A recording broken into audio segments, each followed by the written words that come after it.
The running back room is becoming a dying breed, which, in my opinion, if you don't have a running game, you can't win. In 2022, the Buccaneers had the worst rushing game in the league. We were last in attempts. We were last in total rush yards. We were last in yards per carry. We only had 5 rushing touchdowns last year. 5.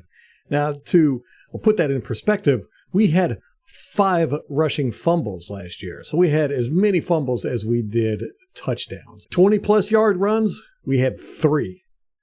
40-plus yard runs, we had 0. None. Now, this is kind of skewed a little bit because the Buccaneers ran a lot of screen plays. As was said by the coaches, the screen game was an extension of the run game. All screens has always been an extension of the run game. And not just by our coaches, other coaches said it as well. The screen game is also an extension of the run game. It's very effective in terms of keeping the ball moving, staying balanced. So if you factor that in, our run game would have been a little bit better, but unfortunately stats don't work that way. Since Bruce Arians and Byron Leftwich came to the Buccaneers in 2019, the Buccaneers have run what's called a gap run scheme. This is predicated on blasting open a hole for the running back to run through. Now, previously it was good because we had good run blocking tight end in Rob Gronkowski. Last year we did not have that. With the gap run scheme, you have to have good blockers, and not just offensive linemen, but tight ends and wide receivers. Now, we have pretty decent wide receiver blockers, but last year we did not have good tight end blockers. We had Cameron Brate and rookie Cade Otton.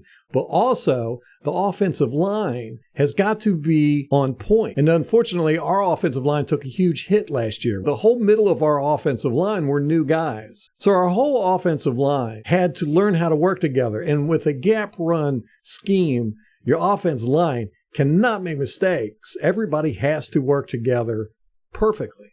That includes offensive linemen, the tight ends, the fullback, wide receivers. They all have to block their men perfect. But not only did we have a rookie left guard starting, we had a rookie Otton, like I said, but we also had a rookie fullback who he's listed as a tight end, but he was actually played as a fullback in Kokeeft. So we had a lot of new guys, rookie guys, trying to play this precision run game. It just didn't work out. If you listen to me in the podcast and stuff, I was always complaining about we had just way too much movement. It was too many moving parts in our run game. And with all these new guys, just all it takes is one of them to make a mistake and your run game collapses. And that's what happened. But when it all does work, right, you get plays like this.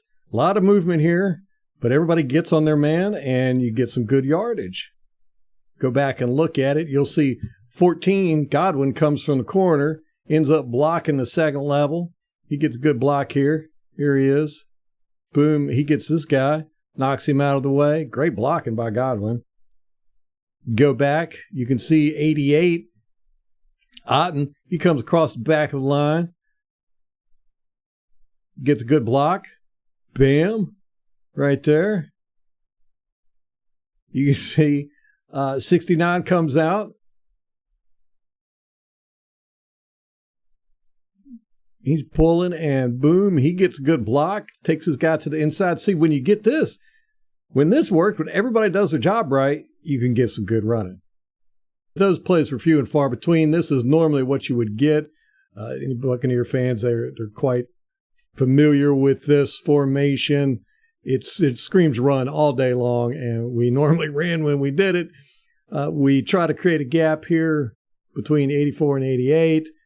But the gap is outside the tackle or behind 88, somewhere over here, but we'll never know. This is how silly this was. You got 88, a complete rookie, trying to block a defensive end. And it goes about as well as you would expect. So this is normally what happens. He just gets tossed to the side, and Fournette just gets tackled. This was par for the course. I mean, it just gets ridiculous sometimes. Like, again, here you see Cade Otton. He goes in. He tries to block 96, and it turns out about how you would expect. Gets tossed to the side. 96 comes in, makes the tackle. It's just that you get so tired of seeing this over and over and over again. And here you go. You got guys pulling. You've got rookies, fullbacks trying to block. And all it takes is one guy to screw up, and the play is pretty much dead on arrival. Again, you'll see 69. He comes out this way, 41, goes out that way. That's where you try to get the gap. You got lead blockers, and it just turns out that, let me see, 41, yeah, he's trying to go up against the linebacker, big veteran.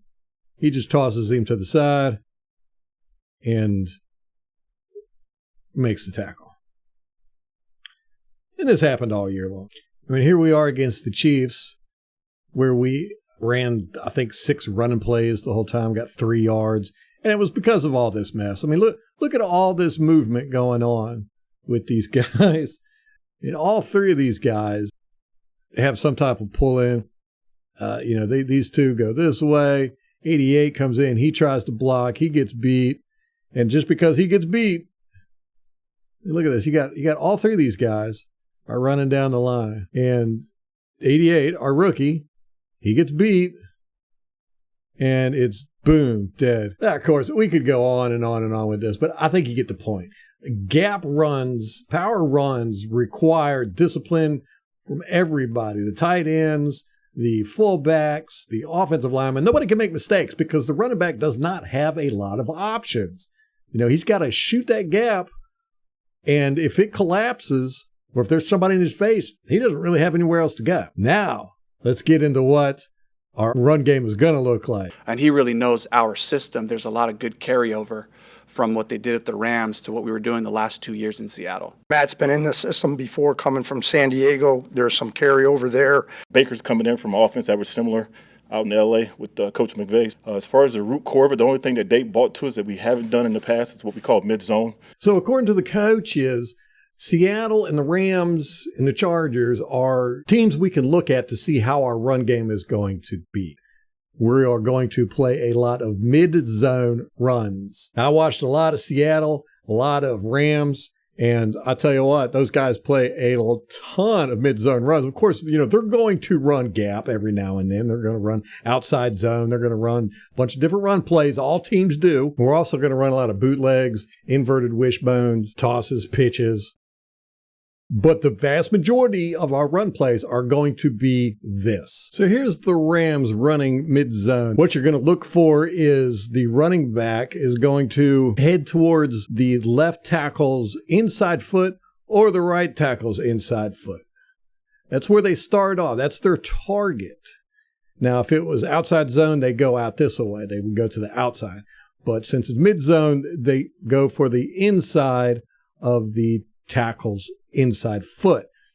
Now, they don't necessarily have to go through this hole, but that's where they target to start off with. Most of the time, the offensive line will push in one direction, generally depending on which way the ball's going. What that does is it makes the defense have to follow the guys on the offense going in whatever direction they are. But more importantly, it causes the linebackers who have gap responsibility to try and follow their gap, to keep their gap covered, which causes them to have to move. Now, when they're moving, what'll generally happen is somewhere along the way, one of these guys will get out of position. Somebody will get out of position, and it'll leave an open hole for this running back. So as he's going here, if this gets clogged up, as it will generally, he has the option. As he's going here, he can go this direction, he can go this direction, he can go this direction, he can cut back, go this way, he can bounce to the outside. He has a ton of options. So let's see which way he goes here. All right, looks like they're going to the left. So he's going to shoot for the inside foot. And as soon as he goes in that direction, it gets clogged up. So he has the option to cut back this way. Now, we're not looking at results here. We're just looking at the design of the play. Here we go. We got another one. It looks like they're going to go left. So he's going to target the inside foot of the left tackle. And again, as you can see, everybody's going in one direction. Not a lot of movement. There's nobody pulling. There's no traps. There's no kickbacks. It's just straight up. You block anybody in your zone. Anybody that's around you, anybody that's in front of you, you block them. A lot of times what they'll do is they will block double team as they're going, and then one of them will move on to the second level. So here we go. See right here, 70 just did that. 70 helped block this guy, and then he chipped with him, and then he moved out to the second level. So the running back shooting right towards that inside left foot, this guy, he cleaned up over here. So this might be a pretty decent run. No, it collapsed on him. The point of this video is not execution so much as it is we just want to see what the Buccaneers are going to be running. And this is it. This is what they're going to do. Again, you can see 63. Puts a hand on this guy to help out of it, and then he goes to the second level. That's his zone. Running back heads straight for the inside foot of the tackle. Then everything collapses on him. But he had the option, see here, he's got the option to cut back. Which he did, just didn't work out well for him. So anyhow, you can see this all day long. This is what the Rams run. Now, the Seahawks did this as well. We'll get to that in a second. That doesn't mean that they don't do this exclusively, but it's the vast majority of their runs is this mid-zone game. You know, the running back just shoots for the inside foot of the tackle. And then see right there, he bounced out because he saw that the tackle got beat by 97. Running back saw that, gets about right here, and then he just bounces right back out. See, he's got beat. Running back says, hey, see, I'm not stuck in a gap. I'm going to shoot out this way. And that's what we're going to have. So looking at the Seahawks, here they are running to the mid zone against us. Didn't work out too well for them, but this is what we're going to be running. This is what the majority of our run plays are going to look like. See, the offensive line is just zone blocking, moving to the left.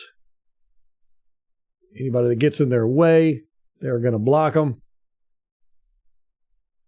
See, everybody's just blocking down. Looks like there's a nice gap here, but guess who you got? You got Levante David there. So you see the running back is going for the inside foot of the tackle.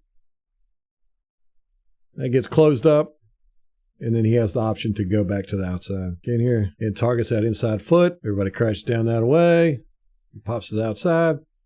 It's a very simple run concept, but it gives the running back so many more options, and it's just not as easy to break. So there you have it. I think our runs game is going to be a lot better. I don't know if it's going to be top of the league. It'll probably be about mid-league. But honestly, it can't be any worse than it was last year. This is definitely going to be a lot better for our offensive line and our running backs. This is going to be a very running back dependent scheme. So there's your dose of hopium for the 2023 season coming up. And until next time, go Bucks.